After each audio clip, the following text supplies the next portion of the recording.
건강한 몸에 대한 사람들의 관심이 증가하면서 식품업계에 새로운 트렌드가 등장했는데요. 바로 고단백입니다. 건강을 위해 챙겨 먹는 필수 영양소, 단백질. 인생은 고기로 고기다. 계속 고기를 섭취를 하게 되는 거죠. 한순간도 맛있다 생각한 적은 없습니다. 필요하니까 먹는 거죠. 무작정 먹기만 하면 될까요? 이렇게 평생 먹을 수 있을 것 같아요.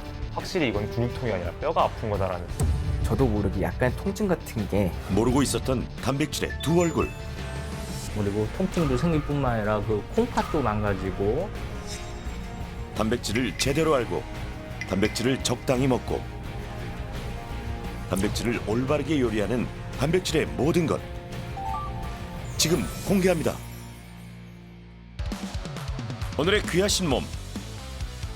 와우, 정말 귀해 보이는데요.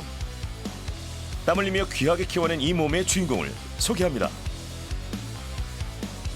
안녕하세요. 단백질 먹으면서 운동 즐겨하고 있는 24살 이재혁입니다. 아, 건강해 보이는 몸의 비결이 단백질 식단인가요?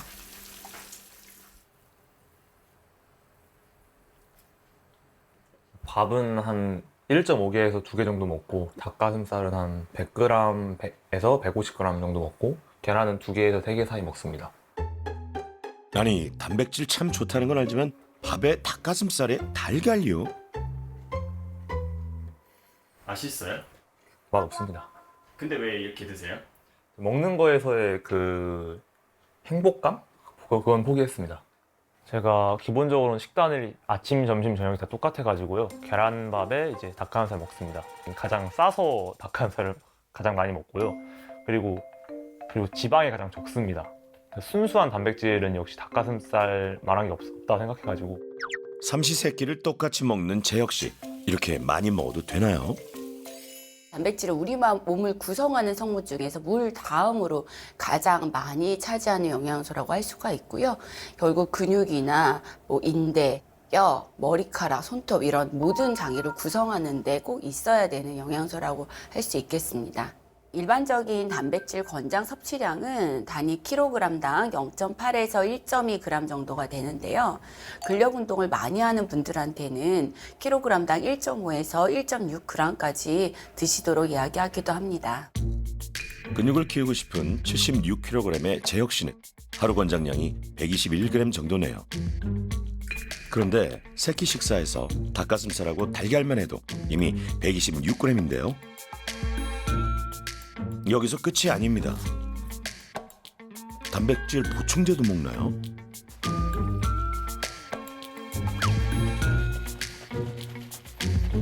운동 가기 전에 한 잔 마시고, 다녀와서 먹고, 자기 전에 한 잔 먹습니다. 3번 먹습니다.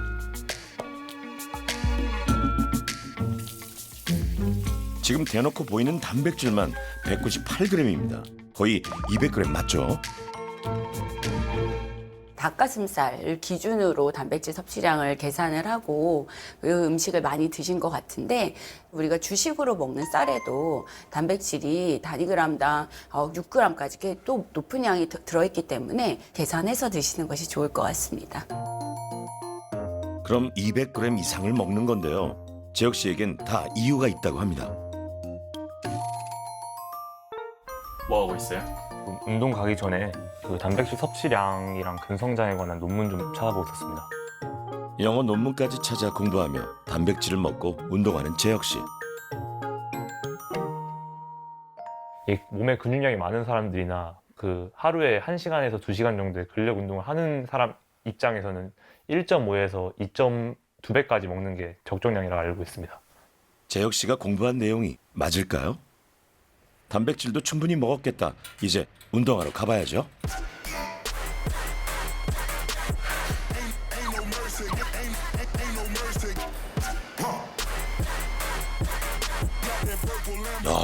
식단만큼 운동도 제대로 하네요. 안 힘들어요? 힘들죠? 와, 굳은 살까지. 운동은 얼마나 하는 거예요? 일주일에 5번 하는데 이제 한 번 할 때마다 1시간 반에서 2시간 정도 합니다. 일주일에 뭐 3번 정도로 막 줄일 생각은 없어요? 4번, 5번은 하고 싶습니다. 지금 몸을 유지하지 못할까 봐 걱정됩니다. 단백질을 많이 드셨다고 해서 무조건 근육이 만들어지는 건 아닙니다. 근육의 합성 과정은 운동 후에 근육이 손상이 됐다가 회복이 되는 과정에서 만들어지기 때문에 단백질을 드시고 나서 근력 운동이 병행이 되어야 근성장이 일어날 수가 있고요. 필요량 이상으로 섭취할 경우에는 결국은 남는 열량이 되면서 지방으로 저장이 될 수 있습니다. 제가 이제 고등학교 3학년 때 한창 수능 준비할 때 이제 살이 엄청 쪘었거든요. 그때가 85kg였는데 68kg까지 뺀 적이 있거든요. 그렇게 빼고 대학교 이제 입학한 다음 이게 막 신입생 때랑 저학년 때는 술이랑 뭐 이런 거 좀 많이 먹다 보니까 몸이 많이 망가졌었어요. 그래서 그 과정에서 이제 자기 자신이 너무 조금 싫어가지고 그때 운동 시작한 그게 계기가 됐던 것 같습니다. 2시간이 지나고 나서야 운동이 끝났습니다. 가족과 함께하는 저녁 식사라면 그래도 좀 다르겠죠. 돈가스와 불고기가 등장했습니다. 그런데 재혁 씨가 이런 반찬도 먹나요? 불고기는 조금 먹나? 그러는데 뭐 튀긴 거 이런 거는 절대 안 먹어요. 처음에는 좀 차려주고 이랬는데 제가 차려주는 거 뭐 몇 그램이냐고 물어보고 그리고 여기 설탕 들어갔냐고 물어보고 또 뭐 들어갔냐고 자꾸만 물어봐가지고 짜증나서 이제는 네 밥은 네가 해먹어 해가지고 안 해줘요. 또다시 닭가슴살과 달걀밥이 나옵니다. 왜 돈까스 안 먹어? 네, 이런 거 먹는 거 봤어? 엄마라도 먹게 냅두지 왜 싫었거든. 엄마 저런 거 먹지 마. 아니 엄마는 무슨 죄인가요? 재혁 씨의 잔소리는 여기서 끝이 아닙니다. 이거 뭐라고? 가지. 양념 안 된 거지? 조금 양념 조금 했어 조금. 설탕 안 넣었지? 설탕만 넣었으면 됐어. 설탕이 안 들어있는 걸 확인하고서야 먹습니다. 설탕은 인생의 적이야. 먹으려 하잖아. 나 요리할 땐 조금씩 넣어야 돼. 뭐 그렇긴 하겠지만 맛있게 먹어야지. 음식을 맛있으려고 먹는 거지. 음식을 맛있으려고 먹어? 그럼 왜 맛있으려고 먹어? 맛없는 거를 못 알아 먹어. 난 엄마 아들은 그 맛없는 걸 1년 반 동안 먹고 있는데 1년 반째 똑같은 단백질 유지의 식단을 지속하는 아들이 엄마는 걱정스럽기만 합니다. 차라리 단백질을 먹으려면 두부나 뭐 이런 식물성 단백질을 먹으려고 노력을 하는데 뭐 저희 아들은 식물성 단백질은 단백질이 아니라고 막 그러니까. 실제로 식물성 단백질은 필수 아미노산이 몇 개 빠져 있어가지고 근육 생성에는 도움이 크게 안 된다고. 식물성 단백질은 근성장에 도움이 되지 않는다는 이유로 먹지 않고 있는데요. 소, 닭, 돼지 등의 육류 제품과 생선류, 어패류, 달걀, 우유 등 동물로부터 얻은 단백질은 동물성 단백질, 콩, 두부, 견과류 등 식물 재료에서 얻는 단백질은 식물성 단백질입니다. 유신이 근합성에서 가장 중요한 필수 아미노산이 맞습니다. 또한 유리신은 동물성 단백질에 더 풍부하게 들어 있습니다. 하지만 식물성 단백질은 소화 흡수에 있어서도 유리한 면이 있고 포화지방 함량도 낮고 또 다른 미량 영양소들도 함께 많이 들어있기 때문에 식물성 단백질과 동물성 단백질의 비율을 1대1로 드시는 게 좋습니다. 매 끼니마다 고기가 있어야 되니까. 닭가슴살도 너무 많이 먹고 계란도 너무 많이 먹고. 계란 하루에 한 10개는 먹나? 10개까지는 안 먹지. 9개 정도? 한 달에 한 90덩이 정도 먹는 것 같아요. 9kg 정도. 그리고 계란 같은 경우는 30개 있는 한 판에 이제 30개짜리 한 판 기준 6판 정도 먹는 것 같고 프로틴 쉐이크는 한 2kg짜리 큰 통 1개 먹는 것 같습니다. 얘기하다 보니까 닭들한테 좀 미안하네요. 냉장고에는 달걀이, 냉동실에는 닭고기가 떨어질 날이 없습니다. 저녁 식사 후 다시 등장한 단백질 보충제. 물을 담아 바닥까지 싹싹 긁어 먹습니다. 운동하고 와가지고 막 먼 가루를 막 잔뜩 먹어. 오해할 만한 발언을 하지 마. 저 가루에 뭐가 있나? 중독 성분이 뭐 있나? 뭐 닭가슴살 이 정도까지는 저도 괜찮은데 바로 먹고 막 크레아틴 먹고 막 이러는 거는 별로 원하지 않아요. 최근 들어서 귀에 염증도 너무 많이 생기고 너무 탱탱해지니까 아프다고 막 그러니까 막 바늘로 구멍 내서 억지로 막 짜고 막 이러니까 막 염증, 흉터도 생기고 이러거든요. 귀 모양이 변했어. 어떻게 귀 모양이 변해? 코끝도 이상해. 이상하지. 크게 생겼어. 누가 운동을 그렇게 열심히 하고 이러는데 면역력이 왜 떨어져? 귓볼과 코끝에 염증이 생기면서 걱정이 시작됐습니다. 저희 프로그램에 누가 신청하셨고 왜 참가하게 되셨어요? 저희 어머니가 신청한 걸로 알고 있습니다. 또 최근에 피 검사를 해보니까 실제로 간 수치가 조금 높게 나왔더라고요. 좋지 않은 신호는 계속해서 나타났습니다. 유청 단백질이다 보니까 과하게 먹으면 조금 이제 설사나 그런 걸 할 때가 있습니다. 그 전에 그러니까 스쿼트 한번 하다가 이렇게 무리해서 무게를 늘린 적이 한번 있었는데 그때 확실히 이건 근육통이 아니라 뼈가 아픈 거다라는 느낌을 확 받은 적이 있어요. 재혁 씨에게 나타나는 이상 신호, 단백질 위주의 식단이 문제인 걸까요? 1년 6개월째 똑같은 단백질을 과잉 섭취한 재혁 씨의 건강 검진과 솔루션에 도움을 줄 가정의학과 교수님을 모셨습니다.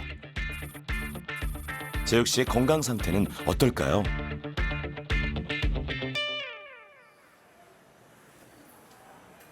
안녕하세요. 자, 앉으세요. 네, 감사합니다. 하루에 이제 기본적으로 식단을 동일하게 가져가거든요. 그래서 계란밥에다가 닭가슴살 해서 아침, 점심, 저녁 먹고 있습니다. 지겨워서라도 못 드실 것 같은데 진짜 세 끼를 이렇게 드셔요? 지겹기만 하면 다행입니다. 이 식단이 정상인가요?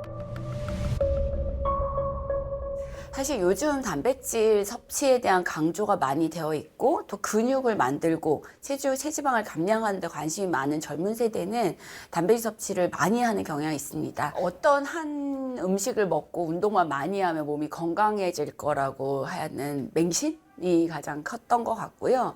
사실 사람은 잡식성 동물이고 모든 음식이 골고루 필요하기 때문에 가급적이면 다양한 음식을 골고루 드시는 게 가장 좋은 방법이다. 2, 3주 전에 혈액 검사했을 때 간 수치가 되게 많이 높았던 걸 기록을 봤어요. 네, 맞아요.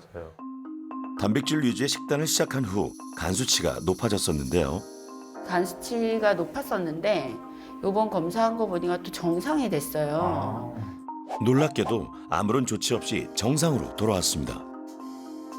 근데 그때 잠깐 간 수치 높았던 거는 무리는 분명히 있었던 거예요. 간 수치가 3배 가까이 높아졌던 게 정상화된 걸 보면 본인이 건강하니까지 이제 그걸 견딜 수가 있어서 그런데 BUN이 살짝 올라가 있어요. 지금은 심장 기능이 너무 정상인 나이라 상관없는데 신기능이 저하된 분들이 과다하게 섭취했을 때에는 신장 기능 저하가 더 가속화될 수 있어서 주의가 필요합니다. 사실 재혁 씨 같은 경우는 젊고 건강하고 신장 기능에 전혀 문제가 없기 때문에 매일 많이 드셨어도 충분히 대사를 할 수 있어서 문제가 되지 않지만 특히 신장 기능은 나이가 들수록 대부분 조금씩 떨어지시기 때문에 권장 섭취량에 맞춰서 드실 수 있도록 주의가 필요할 것 같습니다. 어떤 사람은 식물성 단백질만으로는 근육 절대 못 만든다. 류신이라는 게 근육을 만드는 데 가장 이제 중요한 아미노산이거든요. 근데 류신 함량이 동물성 단백질이 높아요. 근데 아시겠지만 그런 쪽으로 음식을 드시면 콜레스테롤도 올라가고 뭐 그런 문제들이 생겨요. 또한 식물성 단백질 중에서 견과류, 특히 피스타치오 같은 경우에는 필수 아미노산이 9가지가 모두 골고루 들어있는 식품으로도 알려져 있어서 간식으로 이런 견과류를 좀 드시는 것도 단백질 섭취를 보충할 수 있는 방법 중에 하나입니다. 지금은 단백질 지금 양보다 좀 줄이면 근육 빠질 것 같아요? 근육이라는 게 제가 줄인다고 해서 바로 티나는 게 아니고 천천히 그러는 거다 보니까 섣불리 줄일 수가 없겠더라고요. 매일 약 200g의 단백질을 먹은 이유는 근육량을 늘리기 위해서였는데요. 하루에 필요량이 지금 계산해 보면 보통 1에서 1.2. 근데 이제 본인이 근육 늘린다고 하니까 맥스로 먹는다고 해봐야 킬로그램당 1.5 정도거든요. 그러니까 본인 90에서 한 120, 130g 정도만 있어도 되고 연구 결과들도 보면 미국 국립보건원은 한 끼에 30g 이상의 단백질 섭취는 근성장에 추가적인 도움이 되지 않는다고 밝히기도 했습니다. 저 개인적으로는 제가 이렇게 식단을 시작하고 피로감도 많이 느끼고 막 이런 데도 막 염증 같은 걸 잘 나니까 혹시 면역력이 떨어졌나. 균형 있게 식사를 안 하면 당연히 불균형이 와요. 면역 활동에도 다 영향이 있고요. 이제 많이 면역이 떨어졌을 때 수액 치료를 하던 그때도 보면 미량 영양소들을 다 드려요. B, C, D 이런 것들 다 필요하거든요. 비타민 D가 이제 단백질 합성하는데 그리고 미토콘드리아 대사하는데 필요하기 때문에 D가 반드시 필요하고 근성장에 좋은 영양소 비타민 D였군요. 비타민 D 얼마만큼 먹어도 된다고? 2,000 정도 드시면 될 것 같아요. 2,000 아이요. 예. 비타민 D는 근합성 그리고 골대사 그리고 칼슘 흡수에 작용하기 때문에 우리가 뼈 건강, 근육 건강을 위해서 반드시 섭취해야 되는 영양소를 얘기를 드리고 있습니다. 귀와 코에 자주 생겨서 어머님이 걱정했던 염증은 무엇이 문제였을까요? 약간 염증 반응이 있는 거는 항염증 효과가 있는 걸 좀 더 드시면 좋으니까 검사 결과 중에 오메가3 인덱스라고 해서 그러니까 지방산 섭취 비율을 본 게 있었는데요. 오메가3 섭취도 매우 부족한 것으로 나타났습니다. 이 오메가3가 하는 역할은 우리 몸에서 항염증 반응을 하는 쪽으로 작용을 하고 면역을 높이는 효과가 있기 때문에 뼈드락지도 많이 생기고 장 염증 증상도 자꾸 생기고 하는 이유 중에 그 부분이 들어갈 거라고 생각을 하고요. 항상 극단적이지 않은 게 좋고 지금보다 단백질량을 좀 줄인다고 해서 근육이 막 빠지거나 그러지 않을 거예요. 단백질 식품 구성을 조금 다양하게 하고 나머지 더 필요한 미량 영양소를 잘 드시고. 다음은 식단 개선입니다. 재영님 단백질에 대해서 공부 되게 많이 하셨다고 들었는데 3대 영양성 중에 단백질, 탄수화물, 지방이 있잖아요. 여기 판넬에다가 어떤 거 해당하는지 한번 붙여보시겠어요? 알겠습니다. 자주 먹는 동물성 단백질은 쉽게 붙이는데요. 식물성 단백질에 대해서도 잘 알고 있을지 모르겠네요. 과연 얼마나 맞췄을까요?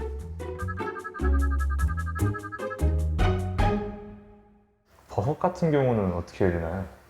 버섯 같은 경우는 식품군으로 하면 채소군으로 되는데 채소군에서도 단백질이 이제 많기 때문에 여기에서 제가 포함돼서 가져온 거고요.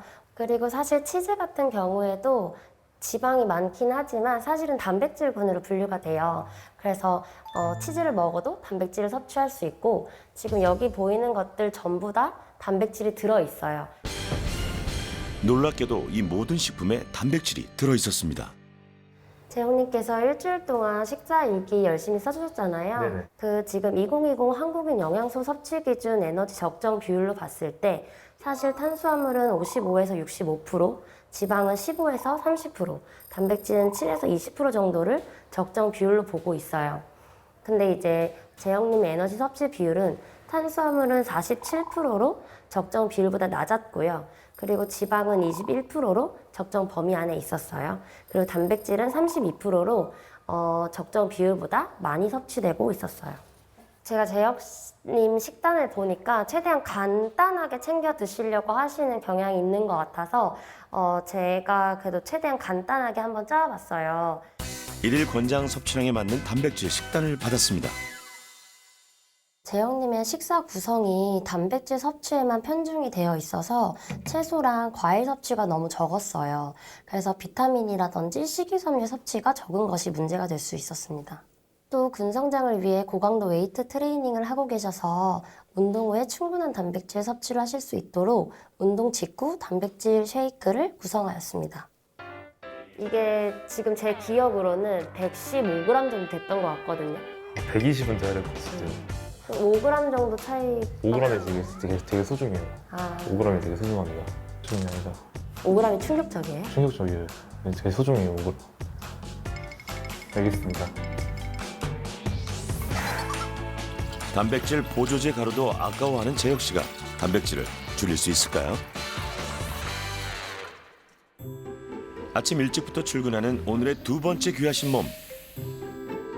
회사에 도착하자마자 뭘 드시는 거죠? 방금 마신 거는 단백질 음료예요. 건강을 챙기려고 이제 먹는 건 비타민이랑 그리고 간단한 이제 보조제 그리고 이제 오메가3 같은 그런 이제 영양 부재제들도 먹고 있어요. 건강 걱정에 이것저것 챙겨 먹는 병호 씨는 운동도 꾸준히 한다는데요. 토요일, 일요일 같은 경우에는 제가 그 환경 보호 겸 해서 직접 올라가면서 이제 플로깅 같은 것도 하면서 등산을 같이 해요. 그런 것들도 하고 만약에 약속이 잡히면 이제 그 배드민턴이나 탁구도 이제 진행은 하고 있어요. 영양제도 챙겨 먹고 운동도 열심인 병호 씨. 고민은 무엇일까요? 좀 고기를 끊어야 되는데 이를 어떻게 건강하게 섭취를 해서 좀 이제 저희 몸도 좀 나아지고 저도 좀 변화하고 싶어서 그렇게 이제 신청하게 됐습니다. 어느덧 점심시간이 되고 이야 수육에 갈비탕까지 시킨 한상. 병호 씨의 점심 메뉴는 거의 고기라고 하는데요. 일단 제가 사실은 고기를 많이 먹게 된 이유 중에 하나가 회사 주변에 고깃집이 굉장히 많아요. 그래서 저는 뭐 고기를 갖다가 먹고 싶어서 먹는 것도 있지만 그 장소에 거기에 고기가 있기에 그 고기를 제가 먹으러 가는 거죠. 능숙하게 고기를 바르는 병호 씨. 아주 깔끔하게 맛있게도 먹네요.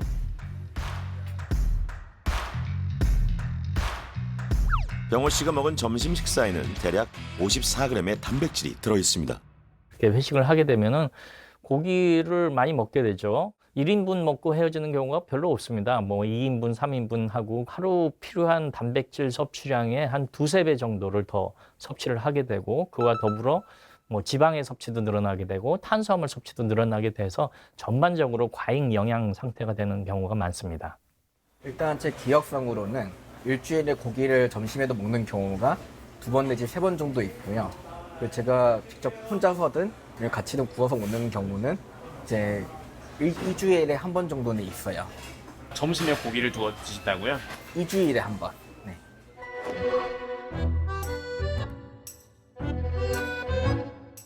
이주에 한 번 점심에 고기를 구워 먹는다는 그날 다시 병호 씨를 찾았습니다.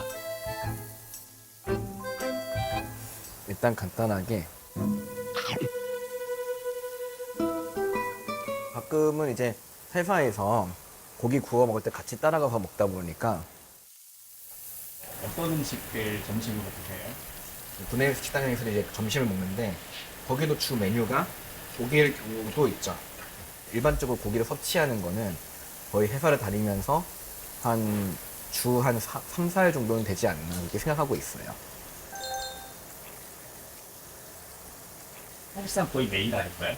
그렇게 따지면 거의 매일이죠. 질리진 않으세요? 아유, 질리지 않아요. 그래도 건강을 생각해서 지금부터라도 조금씩은 줄여나가야죠. 거의 매일 먹게 되는 고기가 바로 병호 씨의 고민이었습니다.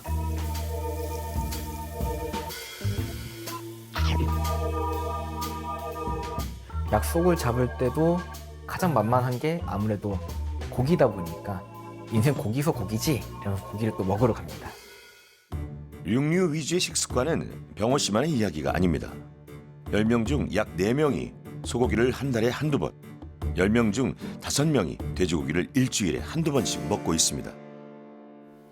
어느새 퇴근 시간. 신나 보이는 병호 씨, 이제 집에 가시나요? 친구는 회사 근처에 있는 치킨집에 만나기로 했는데요. 거기서 이제 치맥을 한잔 하기로 했어요. 일주일에 한 번 병호 씨의 저녁 메뉴는 친구와 함께 치킨에 맥주입니다. 그냥 이제 뜬구름 지나가는 뭔가 이제 사업권을 따내려는 반반 할까 아니면은 이걸로 할까 아니면 매콤으로 할까 원하는 걸로. 원래 먹는 게 뭔데? 원래 먹는 거는 주로 이제 나는 매콤 좋아하지. 어떤 것들은 좀 일하기 위해 같이 위하여. 맥주가 먼저 나오고 치킨을 기다릴 시간이 없습니다. 아, 정말 행복해 보이네요. 아 좋다. 좋아하는 것 같은데. 뭔가 좀 피곤할 때 딱 맥주 한 잔 하면은 그 피곤함이 싹 이제 씻겨내려 나가는 거 있지. 딱 좋아하는 것 같은데 딱 봐도 진짜 살 것 같다. 살것 같아. 다가 계속. 오늘의 마지막 식사입니다. 오늘 하루 병호 씨가 먹은 단백질은 무려 132g이었는데요. 대부분이 육류성 단백질이었습니다. 동물성 단백질에는 그 단백질만 있는 것이 아니라 이제 중성 지방도 있고 또 콜레스테롤도 많이 들어가 있고 또 포화 지방산 같은 게 많이 들어가기 때문에 그것을 많이 섭취하게 되면 나중에 고혈압 고지혈증, 또 동맥경화 뭐 그런 합병증이 같이 생길 수 있기 때문에 고기로만 새끼 단백질을 섭취하는 것은 좀 위험합니다. 제가 예전에 발전사에서 근무를 했을 때 그때는 일주일에 한 서너 번 정도를 회식을 자주 한 적이 있었고 소변 같은 경우도 뭔가 살짝 뿌연 듯한 그런 것들이 좀 눈에 띄게 보인 적이 있어요. 육류성 단백질 섭취량이 많은 병호 씨에게 나타난 이상 반응의 원인은 무엇일까요?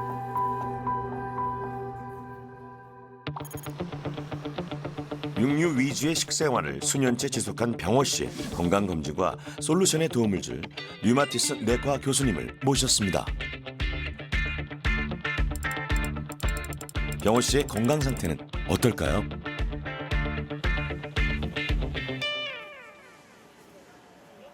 오늘 피검사 결과를 보니까 빈혈도 없고 백혈구, 적혈구, 혈소판 다 좋아요. 영양 상태를 반영하는 알부민도 정상이라서 영양 상태도 좋으시고 다행히 뭐 혈당도 정상이고 근데 좀 이상이 있는 게 요산이라고 하는 물질이 정상이 7까지 정상인데 네. 7.4로 조금 올라가 있어요. 네.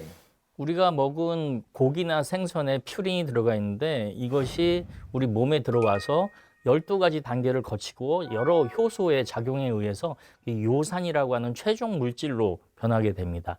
그래서 그 요산이라고 하는 물질이 우리 몸에서 콩팥이라든지 소장을 통해서 배출이 되는 것이죠.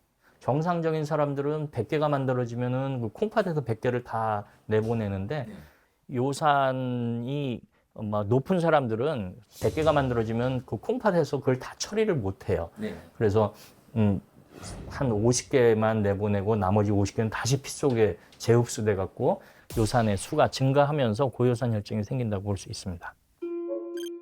단백질을 통해 섭취한 퓨린이 분해되어 요산이 생성되면 신장과 장을 통해 배출됩니다. 하지만 이 과정에서 혈액 속에 요산이 많이 남게 되는 경우 요산 수치가 상승하는데요. 요산 수치 7.0 이상부터 고요산 혈증으로 진단합니다.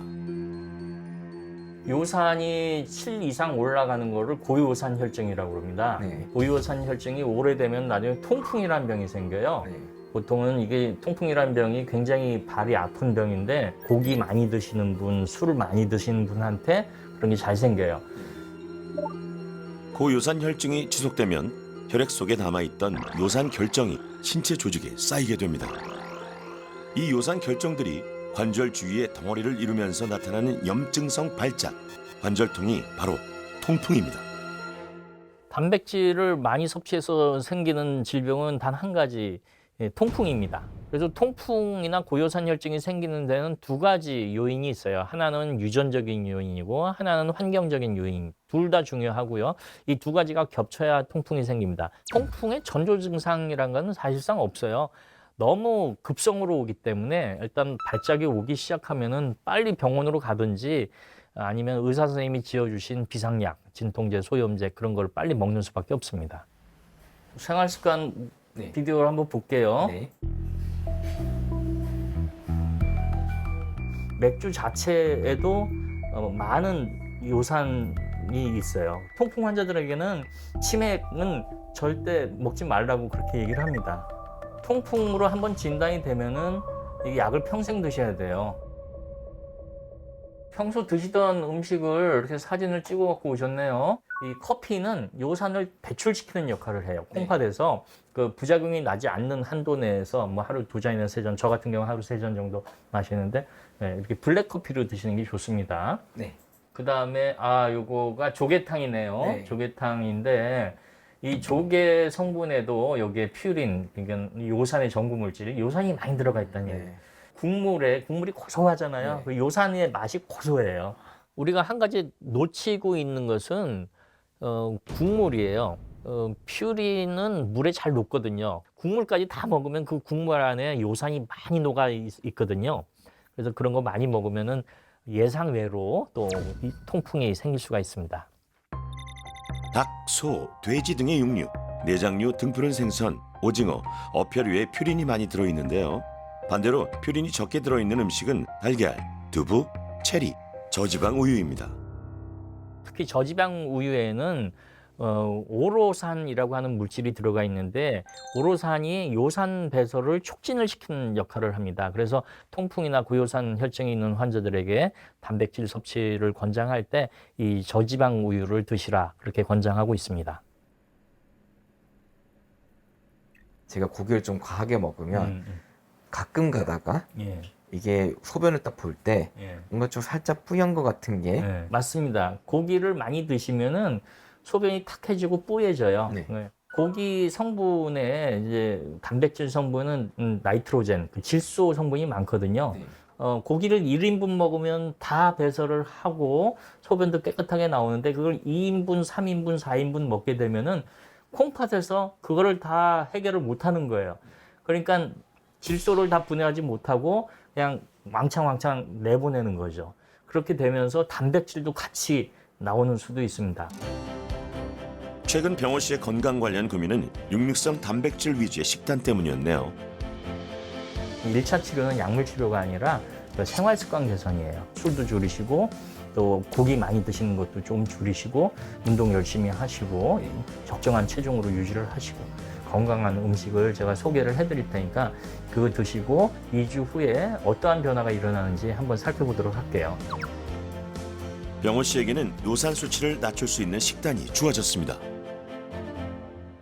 이 단백질이 모자라면 안 됩니다. 그래서 적당히 섭취를 해야 되는데 우리나라는 점점 먹는 게 좋아졌죠. 옛날 뭐 한 100년 전에 비해서 훨씬 좋아졌고. 근데 주로 그 젊은 사람들이 먹는 게 뭐 치킨, 또 피자, 뭐 탕수육, 짜장면, 뭐 그런 좀 기름지고 고기 성분이 많은 거를 먹기 때문에 최근 한 연구에 따르면은 대한민국 남자 100명 중에 16명이 고요산 혈증을 갖고 있다고 그럽니다. 육류성 단백질을 주로 먹는 병호 씨와 닭가슴살, 달걀만 먹는 재혁 씨에게 각각 식단 개선 솔루션이 전해졌습니다. 식물성 단백질이나 또 이런 계란 같은 거나 뭐 우유 같은 거라든지 치즈라든지 그런 걸 함께 섭취하는 걸 권장을 합니다. 네, 야채 좀 많이 늘리셔야 됩니다. 매일 같은 음식을 먹은 재혁 씨와 매일 고기를 사 먹었던 병호 씨를 위해 특별한 레시피를 준비했습니다. 안녕하세요. 안녕하세요. 반갑습니다. 한 분은 뭐 고기 위주로 좀 많이 드신다 그러고 한 분은 단백질 닭고기살을 너무 맛없게 드신다고 하셔서 절 찾아오신 것 같은데 예, 오늘 제가 맛있게 하는 요리를 좀 가르쳐 드리려고 하는데 어떠세요? 좋습니다. 네. 두 사람이 배워볼 첫 번째 요리는 양파 근대 프리타타입니다. 달걀이 요산 수치를 낮추는데도 효과가 있거든요. 깻잎에도 요산 수치를 낮춰주는 게 좀 있거든요. 요산을 낮춰주는 단백질 요리 양파 근대 프리타타의 재료입니다.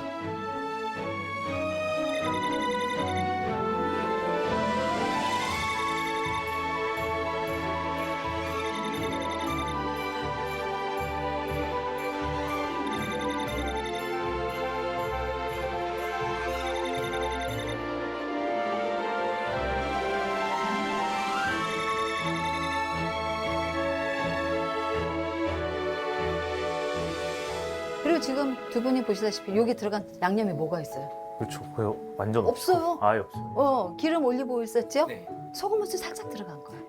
네, 살짝. 네. 최소한의 간만 고집하는 재혁 씨의 기준도 통과입니다. 자, 우리 뒤집을 때 이렇게 해서 한 방에 확 뒤집으세요. 자, 이렇게. 아, 너무 맛있어 보이는데요. 두 사람의 입맛에도 맞을까요? 드디어 요리가 완성이 됐습니다. 네, 맛이 너무 궁금하죠?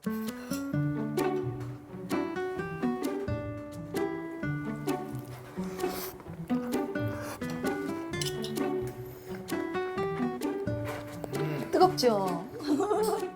너무 맛있는데요? 아니 재혁 씨 맛있는 음식은 안 먹는 거 아니었어요? 왜 건포도를 꼭 넣으세요 하는지 그러니까요. 알겠죠? 네, 너무 맛있어요. 재영님 설탕 안 드시잖아. 그렇죠. 다 드셔버렸네. 너무 맛있어요. 너무 잘 먹는 재혁 씨를 보니 다음 요리도 기대가 됩니다. 두 번째 요리는 닭가슴살 치킨 스테이크 샐러드입니다. 재영님 위해서 준비했습니다. 아, 감사합니다. 예, 그동안 닭가슴살 너무 맛없게 드셨죠? 맛도 없고 너무 재미없게 드셨어. 그죠? 닭가슴살의 맛있는 변신 치킨 스테이크 샐러드의 재료입니다.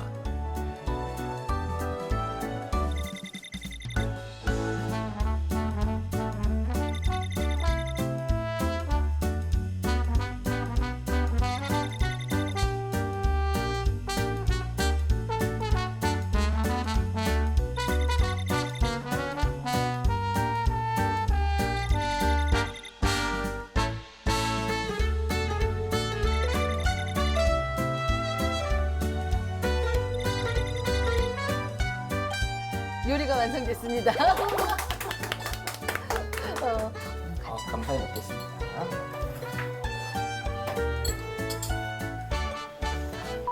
입을 가려도 숨겨지지 않는 웃음이라니 근육을 위해 맛은 포기했다던 재혁 씨 맞나요? 제가 1년 반 365일 삼시세끼 매번 먹어도 닭가슴살이 맞나 싶을 정도로 아, 너무 맛있어가지고 지금 한 번 더 먹어봤습니다. 아, 더 드셔도 돼요. 너무 맛있어요. 깜짝 놀랐어요. 지난 1년, 2년 동안은 어떻게든 버티면서 닭가슴살을 먹어왔는데 네. 특히 근래 들어서 약간 권태가 좀 들어갔었거든요. 진짜 그렇죠. 이렇게까지 해야 되나 싶은 생각도 자주 들었고, 근데 선생님께서 오늘 이렇게 간단한 요리법으로 이렇게 근사한 요리법 알려주시니까 돌파구를 찾은 것 같습니다. 아, 그렇죠. 앞으로 더 오래 먹을 수 있을 것 같습니다. 감사합니다. 네, 그래서 아무리 좋은 음식이라도 우리가 음식을 먹으면서 힘겨워하면은 내 몸에 약이 되는 게 아니라 안 좋을 수도 있어요. 이게 구운 게 좀 질리면 약간 스팀으로 쪄서 좀 더 담백하게 드실 수도 있고, 약간 교차를 해서 드시면 좀 꾸준히 건강 관리에 도움이 될 것 같습니다. 감사합니다. 솔루션 이후 병호 씨의 점심시간은 어떻게 달라졌을까요? 샐러드 집에서 샐러드와 김밥을 주문합니다. 지금 계란 키토로 해가지고 좀 더 추가 가능한가요? 계란 키토 김밥? 아, 키토 김밥이요? 네. 달걀 가득한 샐러드와 김밥을 들고 사무실로 돌아가는 병호 씨. 정말 달걀이 가득한 식단입니다. 육류성 고기에서 달걀로 확 바뀐 식단. 유산 수치를 낮출 수 있는 좋은 단백질이라고 해서 먹고 있어요. 주변에는 다 고깃집만 있는 줄 알았는데 이래저래 잘 찾아보니까 샐러드 집도 하나 있더라고요. 메뉴만큼 달라진 것은 점심을 혼자 먹는다는 겁니다. 고기를 끊으니 뭔가 외로워진 느낌이네요.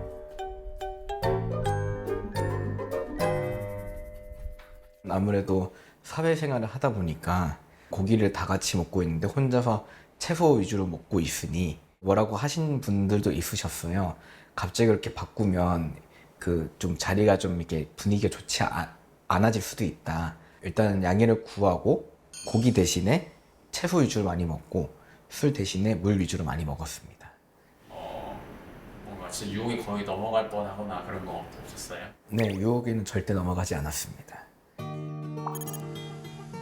재혁 씨의 식단은 어떻게 달라졌을까요? 솔루션 때 배웠던 두 개의 음식을 뚝딱 만들어냅니다. 밥도 잡곡밥으로 바뀌었고요. 채소도 눈에 띄게 많아졌습니다. 근데 뭐 굳이 필요한가 싶은 마인드로 준비를 안 했던 건데, 그때 의사 선생님께서 말씀하신 거 듣고 아 정말 필요하구나. 이게 밸런스가 너무 깨지면 오히려 도움이 안 되는구나, 근성장에. 시간 투자하는 것에 비해 맛도 영양도 훨씬 좋아지니까 방법이 훨씬 좋은 것 같아요. 식단만큼 재혁 씨의 생각에도 많은 변화가 있었는데요. 운동하려고 건강하겠습니다. 이제는 운동하기 위해 건강한 것보다는 건강이 좀 최우선 아닌가, 그런 생각이 좀 듭니다. 잘 생각했어요, 재혁 씨. 운동 같은 경우는 이제는 강도나 횟수는 달라진 건 없는 것 같아요. 그냥 근손실만 없었으면 좋겠네요. 2주 사이에 4kg 줄었네요. 네. 굉장히 뭐 고무적인 현상이고요. 지금 피 검사 오늘 한 걸 보니까 요산도 지난번 7.4였다는데 지금 6.7로 많이 떨어졌어요. 네. 2주 사이에 0.7 떨어진 건데 그건 많이 떨어진 거거든요. 네. 그래서 오병호님은 지난 2주 전까지만 해도 고요산 혈증 환자였는데 오늘은 요산이 6.7로 떨어지면서 정상인이 됐어요. 네, 네. 축하드립니다. 감사합니다. 그리고 6에서 7 사이가 되면은 그 요산이 평형 상태를 이뤄요. 피 속에서. 더 증가하지도 않고 빠지지도 않고 그런 본전 상태가 돼요. 6 이하가 되면 몸속의 요산이 빠져나가거든요. 네. 체중을 60kg대로 좀 빼시면은 요산도 정상화가 될 수 있을 것 같습니다. 특히 저거 트리그리세라이드, 네. 중성지방. 아, 이거. 저번에 그 너무 충격적이어가지고 저게. 예, 예.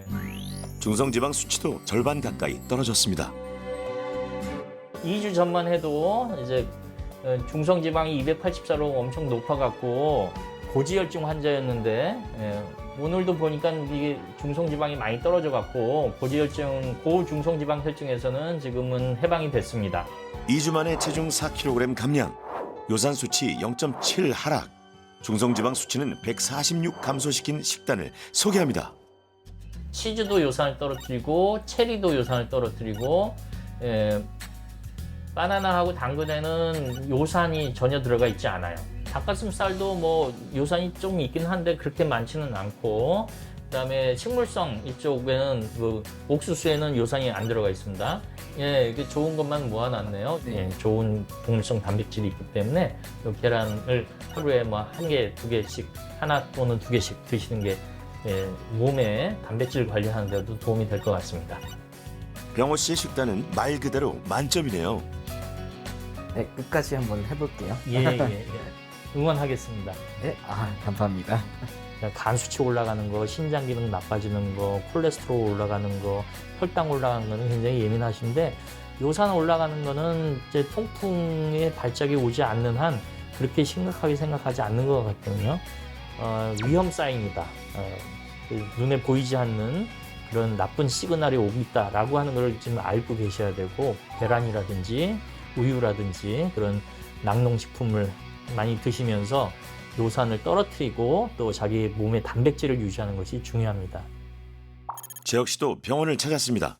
안녕하세요. 안녕하세요. 잘 지내셨어요? 아, 네, 너무 잘 지냈습니다. 네. 근육 빠졌을까봐 많이 걱정하셨어요?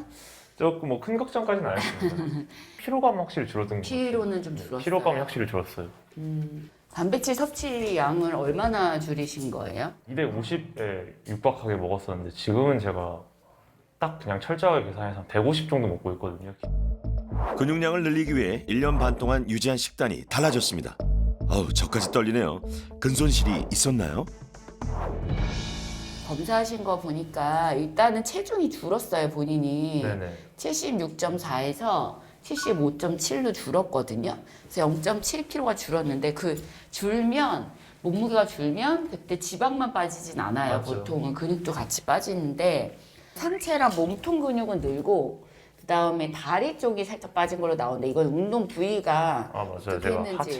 하체 안 한 지 좀 일주일쯤 돼가지고. 네, 그러니까 하체 운동을 안 하면 하체가 더 줄고 운동한 부위가 조금 더 는 걸로 나와서 그럴 거예요. 그래서 그립 테스트한 거 있잖아요. 네네. 악력도 상체 운동이니까 악력은 늘고 상체 근육이 늘었어요. 그래서 체중이 감소될 때에는 딱 지방만 빠질 수는 없습니다. 그래서 근육 감소도 같이 당연히 있을 수밖에 없어서 체중 감소로 인해서 근육이랑 지방이 같이 준 거지 뭐 이제 식단을 바꿔서 근감소가 생긴 거라고 볼 수는 없을 것 같습니다. 제가 이전에는 진짜 뭐 우스갯소리로 운동해서 건강한 게 아니라 운동하기 위해 건강한 거다 이런 식으로 말씀을 드렸는데, 극단적인 식단 하지 않아도 근육량에 큰 변화가 없다는 것도 알았고 계속 이런 식으로 유지하면서 건강하게 운동할 생각입니다. 근육질의 몸을 위해 쉽게 접할 수 있는 음식이라서 단백질 섭취량이 많았던 20대 재혁 씨와 30대 병호 씨. 하지만 국민건강영양조사에 따르면 65세 이상 노인 그룹의 3명 중 2명이 단백질 권장 섭취량을 충족하지 못했습니다. 40대 이후부터는 매년 근감소가 일어납니다. 그래서 노령층이 되면 특히나 단백질 권장 섭취량도 젊은 사람들보다 조금 더 높아져서 킬로그램당 1.2까지 드시도록 얘기를 많이 드리는데요. 노인분들은 소화 흡수도 잘 안 되고 또 단백질 식품 자체를 조리하고 식재료를 구하고 하는 것 자체에 어려움이 있어서 상대적으로 필요한 만큼을 못 드시는 비율이 굉장히 높기 때문에 반드시 본인한테 필요한 양을 좀 확인을 하시고 단백질 섭취를 유지하시기를 권장드리겠습니다.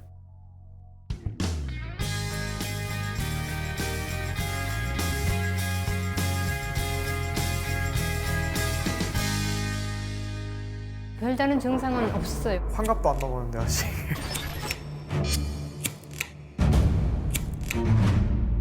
녹창이나 흡인성 폐렴 이런 것들은 심각하게 진행할 수 있기 때문에 합병증이 큰 위험을 끼칠 수가 있다고 고관절 골절이 제일 위험하다고 볼 수 있겠죠. 사망률이 1년 내에 15%까지 상당히 높다고 볼 수 있겠습니다.